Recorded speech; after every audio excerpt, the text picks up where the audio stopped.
আসসালামু আলাইকুম প্রিয় শিক্ষার্থী বন্ধুরা, আশা করি তোমরা সবাই ভালো আছো, সুস্থ আছো। আল্লাহর রহমতে আমিও ভালো আছি, সুস্থ আছি। আজ আমি তোমাদের পাঠ্য বইয়ের অনুশীলনী 7.2 এর কিছু অঙ্ক সমাধান করব। আমরা পূর্বে 9 নম্বর অঙ্ক পর্যন্ত সমাধান করেছি। আজ আমি 10 নম্বর অঙ্ক করব, দিয়ে শুরু করব। দেখো 10 নম্বর অঙ্কটা প্রথমেই পড়ো। 10 নম্বর অঙ্কে প্রথমেই বলছে, একজন ফল বিক্রেতার মোট ফলের 1/2 অংশ আপেল, 1/3 অংশ কমলা লেবু ও 40টি আম আছে। তার নিকট মোট কতগুলো ফল আছে? অর্থাৎ একজন ফল বিক্রেতা, তার নিকট মোট ফলের হাফ অংশ আপেল, 1/3 অংশ হচ্ছে কমলা লেবু এবং 40টি আম আছে। তাহলে এখন তার নিকট কতগুলো ফল আছে এটা আমাদের বের করতে হবে। প্রথমেই আমি লিখবো হচ্ছে ফল বিক্রেতার কাছে মোট ফলের সংখ্যা। মোট ফলের সংখ্যা, মোট ফলের সংখ্যা, তাই মোট ফলের সংখ্যা আমি ধরবো xটি। ঠিক আছে, এটা হচ্ছে আমার মোট ফলের সংখ্যা। এখন দেখো, এটা হচ্ছে মোট ফলের সংখ্যা হচ্ছে xটি। এখন আমাদের কি বলছে? বলছে মোট ফলের 1/2 অংশ আপেল। তাহলে আমরা আপেল কতগুলো আছে দেখো, আপেল এখন দেখো আপেল কতগুলো আছে সেটাও যদি আমরা বের করতে চাই, আপেল হচ্ছে মোট ফলের 1/2 অংশ। তাহলে মোট ফল কত? x। তাহলে x টির 1/2 ইকুয়াল x/2, এতটি আপেল। আপেলের পরে কি আছে? কমলা লেবু। আপেলের পরে হচ্ছে কমলা লেবু।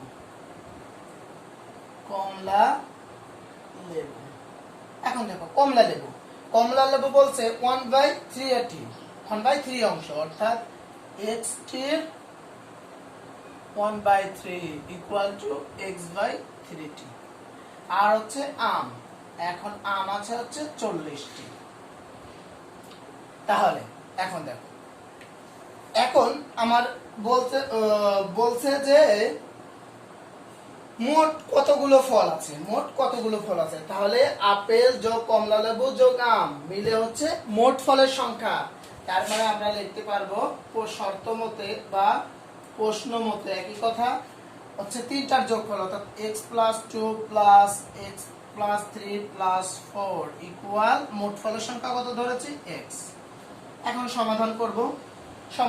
তাহলে আমরা এখন সমাধান করব। সমাধান দেখো, বা এখন 2 এবং 3 কি হবে? লসাগু হবে 2 3, আর এর নিচে মনে মনে 1 আছে, এই তিনটার লসাগু হবে 6। 6/2 ইকুয়াল 3।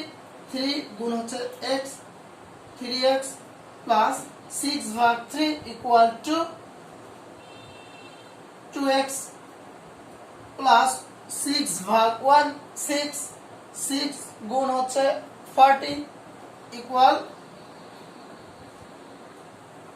240 equal x। এখন লক্ষ্য করো, তাহলে 3x plus 2x 5x plus 240 6 গুণ x 6x, বা খেয়াল করো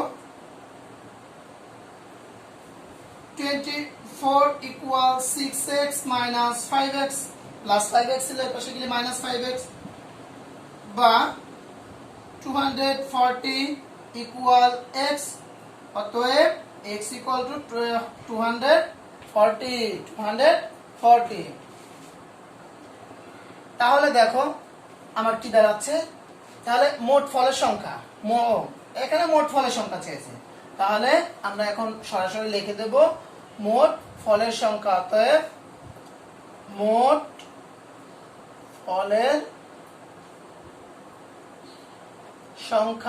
ফলের সংখ্যা কত? 240টি। এটাই হবে আমাদের অ্যান্সার। ঠিক আছে, আচ্ছা,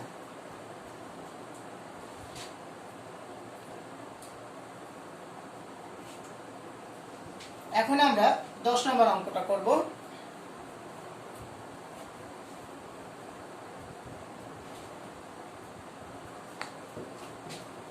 দশ নম্বর অঙ্কটা শেষ হয়ে গেছে, এখন 11 নম্বর অঙ্কটা করব। 11 নম্বর অঙ্কটা কি বলছে আমরা একটু পড়ি। 11 নম্বর হচ্ছে অঙ্ক বলছে পিতার বর্তমান বয়স পুত্রের বর্তমান বয়সের 6 গুণ। 5 বছর পর তাদের বয়সের সমষ্টি হবে 45 বছর। পিতা ও পুত্রের বর্তমান বয়স কত? দেখো, পিতা ও পুত্রের বর্তমান বয়স কত, তাহলে পিতা ও পুত্রের বর্তমান বয়স বের করতে বলছে। এখন আমরা প্রথমেই মনে করি বা মনে করি পুত্রের বর্তমান বয়স x বছর, এটা আমরা এখন মনে করতে পারি x বছর। এখন দেখো বলছে পুত্রের অঙ্কের শুরুতেই বলছে পিতার বর্তমান বয়স পুত্রের বর্তমান বয়সের 6 গুণ, তাহলে অতএব পিতার বর্তমান বয়স ইকুয়াল 6 গুণ 6x বছর। এখন দেখো বলছে তার পরবর্তীতে বলছে 5 বছর পর তাদের বয়সের সমষ্টি হবে 45 বছর। তাহলে দেখো পুত্রের 5 বছর পরে পিতা ও পুত্রের বয়স বের করতে হবে আমাদের আগে। তাহলে আমরা লিখতে পারি 5 বছর পর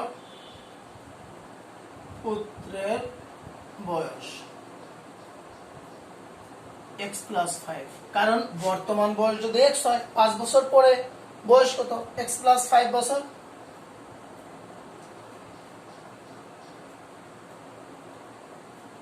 বছর দেখো 5 বছর পর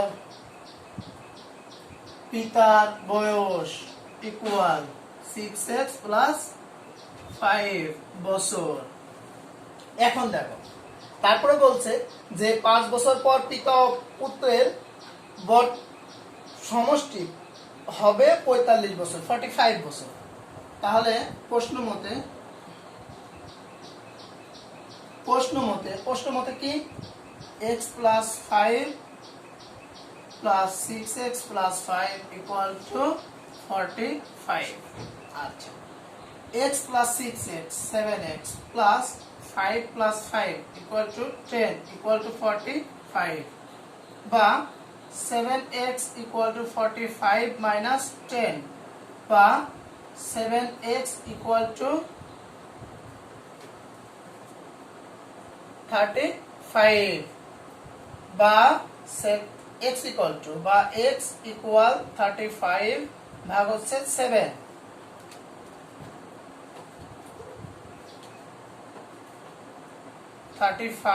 ভাগ হচ্ছে 7 ইকুয়াল 5। তাহলে পুত্রের বর্তমান বয়স কত? 5। অতএব পুত্রের বর্তমান বয়স ইকুয়াল 5 বছর।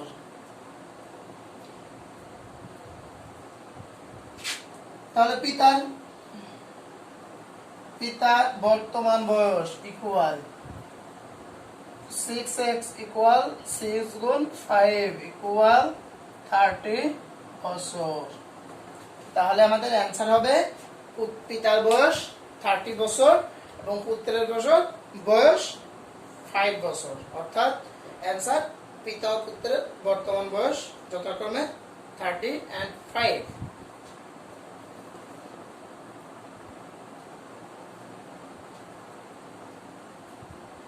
এখন আমরা